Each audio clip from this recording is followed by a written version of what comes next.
வணக்கம். மண் குதிரைகள்ங்கிற கதையோட தொடர்ச்சியை இப்போ படிக்கலான் இருக்கேன். கதைக்கு போலாமா? கணேசன் மென்மையாய் சிரித்தான். உங்க மண்ணி எப்போ என்ன சொல்லலை? எல்லாத்துக்கும் ஏதாவது சொல்லிகிட்டே தான் இருப்பா. ஆனால் நான் உனக்கு கொடுக்கறத அவகிட்ட சொல்ல போகிறதில்ல. ஐயோ, திருட்டுத்தனமாக பண்ணினா தப்பு இல்லையாண்ணா? சாதாரணமாக பார்த்தா தப்புதாம்மா. ஆனால் எனக்கு வேற வழி இல்லை. உன்னை அத்தனை அருமை பெருமையாக வளர்த்து நீ அமோகமாக வாழ போறேன்னு நான் நினச்சேன். ஆனால் யார் பண்ண பாவமோ உன் வாழ்க்கை இப்படி ஆயிடுத்து. நீ சௌக்கியமா இல்லைன்னு தெரிஞ்ச பிறகு ஒரு வாய் சாதம் நிம்மதியாக சாப்பிட முடியல. இந்த மனுஷனை நம்பவே வேண்டாம். உன்னை ஆயுசு முழுக்க என்னோடவே வச்சுட்டு காப்பாத்தினு தான் மனசு துடிக்கிறது. ஆனால் முடியலையே. உனக்கு புருஷன் இப்படின்னா எனக்கு வாய்ச்சவா அப்படி இருக்கா? யாரை சொல்லியும் குத்தம் இல்லை. அவாவா பண்ணிட பாவம். அதுக்காக கண் எதிர்க்க நீ சிரமப்படுறத பார்த்துட்டு சும்மா இருக்க சொல்றியா? நல்ல வேலை, எனக்கு சாதகமாக என் தொழிலும் அமைஞ்சிருக்கு. மாதம் மாதம் கரெக்டாக இத்தனை ரூபாய் சம்பளம்னு ஒன்றும் சட்டத்திட்டம் இல்லை. அப்பப்போ வர்ற பணத்தில் அவளுக்கு தெரியாமல் கொஞ்சம் ஒதுக்கி வச்சுட்டேன்னா உனக்கு கொடுத்துடலாம். அன்றைக்கு பிடிவாதமாய் பணம் கொடுத்து விட்டு போனவன் மறக்காமல் மளிகை சாமான்களையும் ஒவ்வொன்றாய் வாங்கி போட்டான். கட்சிக்காரன் கொடுத்தான். அதில் உனக்குன்னு பாதையை எடுத்துன்னு வந்தேன் என்று சொல்லி உண்மையோ பொய்யோ கூடை நிறைய காய்கறியும் பழவுமாக கொண்டு இறக்கினான். இத்தனையும் எங்கிருந்து வருகிறது, யார் உனக்கு கொடுக்கிறார்கள் என்று ஒரு வார்த்தை கூட கேட்காமல் சிவராமன் 3 வேளையும் சம்பிரமமாக தின்று அதிகாரத்தோடு புருஷ லட்சணத்தை நிலைநாட்டி கொண்டாலும் கல்யாணி மட்டும் ஒவ்வொரு தரமும் அவமானத்தால் குறுகி போனாள். திருட்டுத்தனத்துக்கு இடம் கொடுக்கிறோமே என்ற குற்ற உணர்வு. மண்ணி என்னவோ இந்த பக்கம் கூட எட்டி பார்ப்பதில்லை என்றாலும் என்றைக்காவது சிவராமன் குடும்பத்திற்கென்று ஏதும் கொடுப்பதில்லை என்பது தெரிந்து போய் குடும்பம் எப்படி நடத்துகிறாய் என்று ஏதாவது கேட்டுவிட்டால் என்ன பதில் சொல்வது? எந்நேரமும் பிரச்சனைகளோடு அல்லாடிக்கொண்டே இருந்தபோதுதான் மேலும் பாரத்தை கூட்டிக் கொள்கிற தினசில் அவள் மறுபடி கர்ப்பமானாள். பகவானே, ஏற்கனவே 3 வயசிலும் 2 வயசிலுமாக 2 குழந்தைகள் இருக்கையில் அடுத்தது வேறா? எப்படி பெற்றுக்கொள்ளப் போகிறேன்? மறுபடியும் அண்ணாவைத்தான் தொந்தரவு பண்ண வேண்டுமா? இது வேண்டாமே என்று அவள் மனசார வேண்டியது பகவானுக்கு கேட்டுவிட்டதோ என்னவோ. 2ஆம் மாசம் தானே கலைந்து போனது அந்த கரு. ஆனால் 2 சின்ன குழந்தைகளையும் வைத்துக்கொண்டு குறை பிரசவமான நிலையில் உடம்பு மோசமாக திண்டாடித்தான் போனாள். அந்த நிலையிலும் கூட தனக்கும் இது எதற்கும் துளியும் சம்பந்தமில்லாத மாதிரி சிவராமனுக்கு தினம் பெண்டாட்டி தேவைப்பட்டாள். உடல்நிலை இடம் கொடுக்காமல் சோர்ந்து படுத்த நாட்களில் அடித்து உதைத்தாவது தன் இஷ்டத்தை பூர்த்தி செய்து கொண்டான்.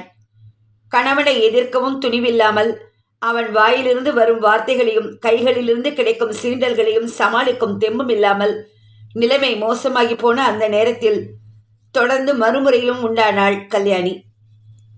தலை சுற்றலும் வாந்தியும் மயக்கமும் முன் எப்போதும் இல்லாத அளவுக்கு அதிகமாக இருந்ததில் நேரம் காலமின்றி மூலையில் சுருண்டு படுக்க தலைப்பட்டாள்.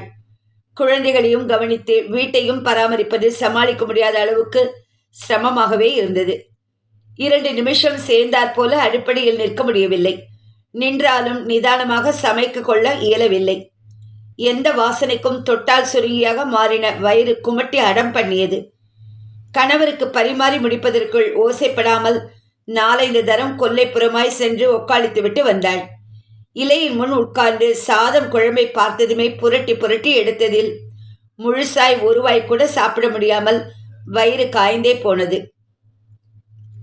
அடுத்தடுத்த கர்ப்பத்தினால் ஏற்கனவே பலவீனமாக இருந்த உடம்பு சரியான ஆகாரம் இல்லாமல் மேலும் சீரழிந்து போக அன்றைக்கு சிவராமன் இலையின் முன் உட்கார்ந்திருக்கையில் தலை சுற்ற அப்படியே பாத்திரத்தோடு குழம்பை கவிழ்த்து விட்டாள்.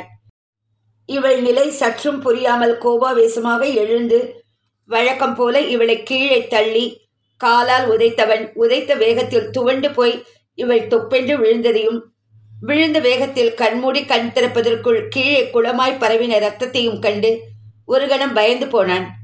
என்னது இது? எங்கேயாவது எசகு பிசகாய் அடிபட்டு கர்ப்பம் கலைந்து போய்விட்டதா? ஐயோ, அசையாமல் கிடக்கிறாளே. குனிந்து அவள் மூக்கில் விரலை வைத்து பார்த்தவனுக்கு படபடப்பின் காரணமாய் அவள் சுவாசத்தை உணர முடியாமல் போக என்னவோ ஏதோ என்ற பயத்தில் குழந்தைகள் 2ம் பார்த்து கொண்டே இருக்கையில் அவளை திரும்பி கூட பார்க்காமல் 2வது தடவையாய் ஓடிப்போனான். அந்த நேரத்தில் கூட துக்குனியூண்டு அதிர்ஷ்டம் கல்யாணியிடம் ஒட்டி கொண்டிருந்தது போல இருக்கிறது. இல்லையானால் பல பிரச்சனைகளுக்கும் விடிவு சொல்கிற மாதிரி பட்சண மாமி பங்கஜத்தின் சிநேகம் எப்படி அத்தனை எளிதில் ஆரம்பித்து இன்று ஆலமரமாய் தழைத்து வளர்ந்திருக்க முடியும்? அம்மா விழுந்து கிடந்த நிலையையும் கீழே பரவி கிடந்த ரத்தத்தையும் பார்த்து பயந்து போய் நின்றிருந்த ரேவதி கொஞ்ச நேரம் ஆகியும் கூட அம்மாவிட மூச்சு பேச்சே வராமல் போக அவசரமாய் வாசல் பக்கமாய் ஓடினாள். அம்மா அம்மா ஆ என்று கத்திக்கொண்டே வந்தவளின் கண்ணில் அடுத்த வீட்டு வாசலில் ரிக்ஷாவிலிருந்து இறங்கிக் கொண்டிருந்த பங்கஜம்தான் முதலில் பட்டார். மாமி மாமி, எங்க அம்மா! கீழே இறங்கி கையில் இருந்த சின்ன பர்ஸை திறந்து சில்லறையை தேட துவங்கினவர் அறக்க பறக்க ஓடி வரும் ரேவதியை பார்த்து ஒரு நிமிஷம் திடுக்கிட்டார். என்னம்மா, உங்க அம்மாவுக்கு என்ன? தெரியல மாமி, கீழே விழுந்து கிடக்கா. அப்பா தான் தள்ளி விட்டுட்டா. அப்பா தள்ளி விட்டுட்டாரா? தரையெல்லாம் சேப்பா ரத்தமா இருக்கு மாமி. அம்மாவுக்கு அடிபட்டெடுத்து. மேற்கொண்டு பேச முடியாமல் குழந்தை விசும்ப தொடங்க ரிக்ஷாக்காரனை நிற்க சொல்லிவிட்டு பங்கஜம் திரும்பினார். வீட்டுக்குள் நுழைந்தவரின் கண்ணில் கல்யாணியின் கோலம் பட்டுவிட கனப்பொழுதில் என்ன ஆயிற்று என்பதை ஊகித்துக் கொண்டார். ரேவதியை விட்டு தன் பக்கத்து குடித்தனக்காரர்களை அழைத்து வரச் செய்தார். அவர்கள் வருவதற்குள் கல்யாணியை நகர்த்தி இடத்தை துணியால் சுத்தம் பண்ணினார். பின் 2 பேராய் சேர்ந்து அவளை தூக்கி வாசலில் நின்றிருந்த ரிக்ஷாவில் ஏற்றிவிட ரேவதியும் ராஜுவியும் கை கொன்றாக பற்றி கொண்டு வீட்டை பூட்டிக் கொண்டு வெளியே வந்தார். குழந்தைகளை தன் வீட்டில் இருக்க சொல்லிவிட்டு தான் மட்டும் ரிக்ஷாவில் ஏறி கல்யாணியை தாங்கிக் கொண்டார். அதற்கு பிறகு மளமளவென்று அந்த சர்க்கார் ஆஸ்பத்திரிக்கு தான் எடுத்து போகப்பட்டதோ, கர்ப்பம் கலைந்து போனது உறுதியான பின் அதற்கான சிகிச்சைகள் அளிக்கப்பட்டதோ எதுவும் புரியாமல் 2 நாட்கள் மயக்கத்திலும் பின்னர் கூடுதலாய் 1 வாரம் ஆஸ்பத்திரியிலும் கழித்துவிட்டு கல்யாணி வீடு திரும்பினாள். அந்த 1 வார காலமும் குழந்தைகளை பங்கஜ மாமியை பார்த்து கொண்டதையும் தனக்கு வேண்டியதையும் கூட மாமியே தான் செய்தார் என்பதையும் கேட்டவள் நெகிழ்ந்துதான் போனாள். இவருக்கும் எனக்கும் என்ன உறவு? அடுத்தடுத்த வீட்டில்தான் இருக்கிறோம் என்றாலும் எப்போதாவது பார்க்க நேர்ந்தால் பரிமாறிக்கொள்ளும் லேசான புன்முறுவலை தவிர வேறு என்ன தொடர்பு இருந்தது? ஒன்றுமில்லை. ஆனாலும் தாலி கட்டின புருஷனோ கூட பிறந்தவனோ கூட உரிமையாய் செய்ய முடியாத தினசில் மாமி இப்போது உதவி இருப்பது ஏதோ முன்ஜென்மத்து புண்ணியம் பாக்கி இருப்பதால் தான். கணேசனின் வீட்டு விலாசம் மாமிக்கு தெரியாதது கூட நல்லதாகத்தான் போயிற்று. இல்லையானால் தங்கையையும் முழுசாக கவனிக்க முடியாமல் பாசத்தையும் விட முடியாமல் அவன் திண்டாடி இருப்பான் என்பது மட்டும் நிஜம். சிவராமன் அன்றைக்கு ஓடி போனவன்தான். 1 வாரமாய் எட்டி பார்க்க கூட இல்லை. ஆனால் இத்தனைக்கும் மாமி 1 வார்த்தை கூட எதை பற்றியும் கேட்கவில்லை. ரேவதி சொன்னதிலிருந்து நடந்ததை ஒருவாறு ஊகிக்க முடிந்திருந்தாலும் ஆஸ்பத்திரியிலும் கூட கால் தடுக்கி கீழே விழுந்துதான் குறை பிரசவமானதாக சொல்லி வைத்திருந்தார். கல்யாணி வீட்டுக்கு திரும்பினப்புறம் கூட அவளிடம் இது பற்றி வாயை திறக்கவில்லை. மாமியின் அன்பை பார்த்து உணர்ச்சி வசப்பட்டவளாய் தன் நிலைமையை சொல்லி கல்யாணி உடைந்து போய் அழுதபோது கூட ஆதரவாய் வெறுமை முதுகில் தட்டி கொடுத்தவர் வாய் வார்த்தையாய் எதுவும் சொல்லவில்லை. அவள் அழுது முடிக்கும் வரை காத்திருந்தவர் பின் சின்ன குரலில் மெதுவாய் பேசினார். போனதெல்லாம் போகட்டும் கல்யாணி, மனசை தேத்திக்கோ. ஒவ்வொரு மனுஷாளுக்கும் ஒவ்வொரு விதத்தில் கஷ்டம் வந்துட்டு தான் இருக்குது. அதுக்காக மனசை தளர விட்டுண்டு அழறத்துல ஏதாவது குறைஞ்சிட போகிறதா என்ன? சரி, கண்ணை தொடச்சிக்கோ. என்னை பாரு கல்யாணி, நீயும் நானும் பக்கத்து வீட்டில் தான் இருக்கோன்னாலும் உன்னை பற்றி எனக்கு தெரிஞ்ச அளவு கூட என்னை பற்றி உனக்கு தெரியாது இல்லையா? கல்யாணி தலை நிமிர்ந்தாள். வாஸ்தவம்தான். மாமி பக்கத்து ஸ்டோரின் ஒரு அறையில் இருக்கிறார். ஓய்வு ஒழிச்சல் இல்லாமல் உழைக்கிறார் என்பது மட்டும்தான் தெரியும். வேறு என்ன தெரியும்? மாமியின் நெற்றியில் பொட்டு இல்லை, குழந்தைகளும் இல்லை போலிருக்கிறது. உறவு ஜனங்கள் என்று கூட யாருமே இல்லையா என்ன? நினைத்ததை வார்த்தைகளாக்கி அவள் கேட்கவும் சின்னதாய் புன்னகைத்தார்.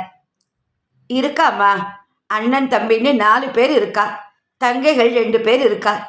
கல்யாணமான 1 மாசத்திலேயே அவர் போயிட்டாருனாலும் இன்னிக்கும் அவர் பங்குக்கு வர வேண்டிய ₹1,00,000 சொத்து இருக்கு தெரியுமா? என்னது சொத்தா? அப்படின்னா நீங்க ஏன் சமையல், ஏன் இப்படி விறகு எண்ணெய் சட்டின்னு அல்லாடுறேன்னு கேட்குறியா? இதை தலையெழுத்துன்னு சொல்ல மாட்டேன் கல்யாணி. நானா வர வச்சுருந்தது தான்.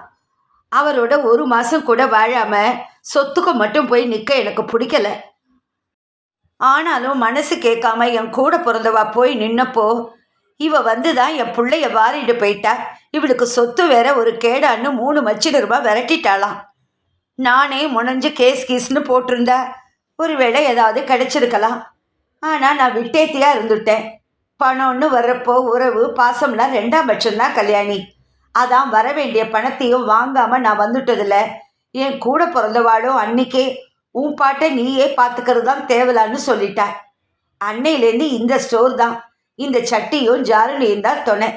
ஆனால் மனசில் கசப்போட வர்ற பணத்தை விட இந்த தொழிலில் நான் சம்பாதிச்சது அதிகம்தான். சுற்றி எப்பவும் 4 நல்ல மனுஷா நாளைக்கே உடம்பு தள்ளாமல் படுத்துண்டா உட்காந்தே சாப்பிட்ற அளவுக்கு சுமாராக பணம் எல்லாம் சேர்த்து வச்சுருக்கேன். வேணும்னா வாய்க்கு ருசியாக பண்ணி சாப்பிட்றேன், வேண்டான்னா மோரை குடிச்சிட்டு அக்கடான்னு படுத்துக்கிறேன். யார் மூஞ்சியும் எதுக்கும் எதிர்பார்த்துன்னு நிற்க வேண்டாம் பாரு. கல்யாணிக்கு ஆச்சரியமாயும் அதிர்ச்சியாயும் இருந்தது. யாரோடும் அதிகம் பேசாமல் தான் உண்டு தன் வேலை உண்டு என்று இருப்பவரிடம் இத்தனை சமாச்சாரம் இருக்கிறதா? யாரையும் அண்டி பிழைக்காத குணமும் இத்தனை விவேகமும் கொண்டவராய் இந்த மாமி. ஒரு நிமிஷம் தன்னோடு மாமியை ஒப்பிட்டு பார்த்து கொண்டபோது மாமி சொன்ன தினசில் ஒவ்வொருவரும் ஒவ்வொரு மாதிரியான கஷ்டத்தை அனுபவித்துக் கொண்டிருப்பது நிஜம்தான் என்பது புரிந்தது. பின் எனக்கு ஏன் இத்தனை விவேகம் வரவில்லை? கணவர் இன்றைக்காவது ஓரணா காசை கண்ணில் காட்டுவாரா என்று எப்போதும் எதிர்பார்த்தேன். மன்னிக்கு தெரியாமலாவது அண்ணா கொடுக்கும் காசை எதிர்பார்த்தேன். தட்டிக்கிட்டு போகும் சந்தர்ப்பங்களில் வேறு என்ன செய்வது என்று முழித்தேன். ஆனால் ஒரு தரம் கூட நானும் ஏதாவது வேலை பண்ணலாமே என்று ஏன் நினைக்கவில்லை? அதை பற்றி ஏன் சிந்தித்து கூட பார்க்கவில்லை? சரி, போனது போகட்டும். இனியாவது அதை பற்றி யோசித்தால் என்ன என்று தோன்ற மாமியிடமே அதை பற்றி கேட்டாள். மாமி, அத்தனை வருஷத்துக்கு முன்னாலேயே உங்களுக்கு இருந்த விவேகம் எனக்கு இல்லையேன்னு தோன்றுறது. இப்போ தெளிஞ்சிட்டேன். எனக்கும் ஒரு வழி காட்டுறேளா? கண்களில் துளித்த நீரை கஷ்டப்பட்டு அடக்கி கொண்டவளை மாமி ஆதரத்துடன் லேசாக அணைத்து கொண்டார். செய்கிறேம்மா, நானே இதை பற்றி உன்கிட்ட பேசணும்னு இருந்தேன். புருஷனை நம்பி நீ வந்தது வாஸ்தவந்தான். ஆனால் இப்போ உன்னை நம்பி உன் குழந்தைகள் இருக்குங்கிறத மறந்துடாத. இதுகளுக்காவது நீ ஏதாவது ஏற்பாடு பண்ணியே ஆகணும். என்ன முடிவெடுத்திருக்க? நீங்கள் தான் மாமி சொல்லணும். நான் ஸ்கூல் ஃபைனல் வரைக்கும் கூட படிக்கலை. எந்த ஆஃபீஸில் வேலைக்கு போக முடியும்? எனக்கு தெரிஞ்சது சுமாராக சமைக்கிறது, அவ்வளவுதான். அப்போது எனக்கு தெரிஞ்ச ஆற்றுல சமையலுக்கு ஒரு ஆள் வேணும்னு கேட்டா. வீட்டோட இருக்கணுமா? நீ போறியா? வீட்டோட வா. அப்படின்னா இந்த சின்னதுகளை என்ன பண்ணுறது மாமி? கஷ்டம்தான். ஒன்று வேணால் செய்யலாம். எனக்கு ஒத்தாசையாக எப்போவும் 2 பேரை அழிச்சுட்டு போவேன். அதில் ஒருத்தரை நிறுத்திட்டு உன்னை சேர்த்துக்கிறேன். சம்மதமா? ஆனால் என்னால் இன்னொரு பெண்ணுக்கு வேலை போகணுமா? மாமி சிரித்தார். பைத்தியம், அவள் 2 பேருமே நன்னா தொழில் தெரிஞ்சவாதான். நாளையிலேருந்து நீங்கள் தனியாகவே போகலான்னு நான் சொல்லிட்டா ஜாம் ஜாம்னு தனியாக ஆரம்பிச்சிடுவா. உன்னால் தனியாக முடியுமா சொல்லு? குழந்தைகள் ஸ்கூலில் சேர்ற வரைக்கும் நீ வேலைக்கு போகிற நாழியில் எங்கள் ஸ்டோர்லேயே விட்டுட்டு போ. ஜக ஜகன்னு மனுஷா இருக்கிற இடம், நன்னா பார்த்துப்பா. அன்றைக்கு மாமி காட்டிய வழியை உடும்பாக பிடித்து கொண்டவள் 1 மாசத்தில் இவள் இருக்கிறாளா செத்து போய்விட்டாளா என்று தெரிந்து கொள்ளவத மாதிரி சிவராமன் வந்தபோதும் தன் பிடியை விடாமல் தொடர்ந்தாள். இடையில் கணேசன் விஷயம் தெரிந்து வந்து வா என்னோடு என்று கூப்பிட்ட போதும் அசையாமல் நின்றாள். சிவராமனின் கல்லுளி மங்கத்தனமும் விரட்டலும் குறையாமல் பழைய கதையே தொடர்ந்த போதும் மாமி இருக்கும் தெம்பில் யாரையும் சார்ந்து நிற்காமல் தன் கையை மட்டுமே நம்பி உறுதியாய் நிற்க முற்பட்டாள். இத்தனை செய்தவளுக்கு எதற்கும் பிரயோஜனமில்லாத புருஷன் வெறுமை தின்றுவிட்டு உட்கார்ந்திருப்பதையோ, உறுத்தல் ஏதும் இல்லாமல் நாள் தவறாமல் படுக்கைக்கு அழைப்பதையோ, ஏன் தன்னால் தான் இந்த குடும்பமே நடக்கிற மாதிரி அவனுடைய அதிகாரம் தூள் பறப்பதையோ மட்டும் தடுக்க தெரியாமல் போனதுதான் ஆச்சரியம். பெண் என்ற ரீதியில் இயல்பாய் எழுந்த மென்மையான குணம், பரிதாப உணர்வு காரணமா? அவனுடைய வாய்க்கும் கைக்கும் பயந்து போன இயலாமை காரணமா? கல்லானாலும் கணவன் புல்லானாலும் புருஷன் என்கிற பரம்பரை பேச்சு இரத்தத்தில் ஊறிவிட்டது காரணமா? குழந்தைகளின் எதிர்காலத்தை நினைத்து அப்பா என்ற பெயரில் ஒருவர் இருந்தே ஆக வேண்டும் என்கிற நினைப்பு காரணமா? ஏதோ ஒன்று, விடுங்கள். காரணம் எதுவாகத்தான் இருந்தால் என்ன? அவளால் சிவராமனை ஒதுக்க முடியாமல் போனதுதான் நிஜம்.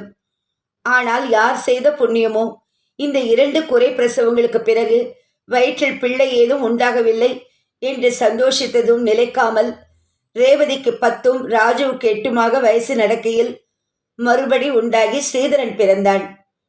தொடர்ந்து 4 வருஷங்களில் நாராயணன். 2 முறையும் மாமிதான் ஒத்தாசைக்கு.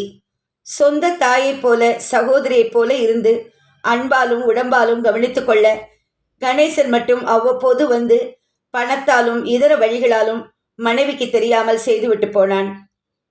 நாராயணன் பிறந்தபோது மாமியே முன்னின்று எடுத்துச் சொல்லியதால், நீ வேணா செஞ்சுக்கோ, என்ன ஆஸ்பத்திரியில் படுன்னு சொல்லாட்டா சரி என்று விட்டேத்தியாய் சிவராமன் பச்சை கொடி காட்ட, அந்த மட்டுக்கும் கிடைத்தது ஆதாயம் என்று இவள் குடும்ப கட்டுப்பாடு அறுவை சிகிச்சை செய்து கொண்டாளோ பிழைத்தாளோ. வயிற்றில் நெருப்பை கட்டிக்கொண்டு எப்போது வாந்தி வந்துவிடுமோ என்கிற பயமில்லாமல் வாழ ஆரம்பித்து வருஷம் 3ஆகவில்லை. இதோ இப்போது சிவராமன் மறுபடி ஓடிப்போயிருக்கிறார் 3வது தரமாக.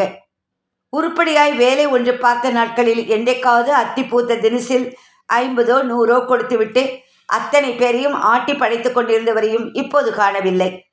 வயசு வந்த பெண்ணை வீட்டில் வைத்துக்கொண்டு இனி தனியாக சமாளிக்க வேண்டுமே. இந்த மார்கழி மாதம் போய் அடுத்தது தை பிறக்கிற வரை சுப காரியங்கள் நடக்காததினால் கை காசுக்கும் பஞ்சம் வந்துவிட்டதே என்று 1000 கவலைகள் ஆடை அமுக்கினாலும் ஊரிலிருந்து திரும்பி வந்த கணேசன் இவளை பார்க்க வந்து விஷயம் தெரிந்து மறுபடியும் தன் வீட்டுக்கே கூப்பிட்டதை ஏற்காமல் இங்கேயே இருக்க முடிவு செய்தாள். இதன் தொடர்ச்சியை அடுத்த பகுதியில் படிக்கிறேன்.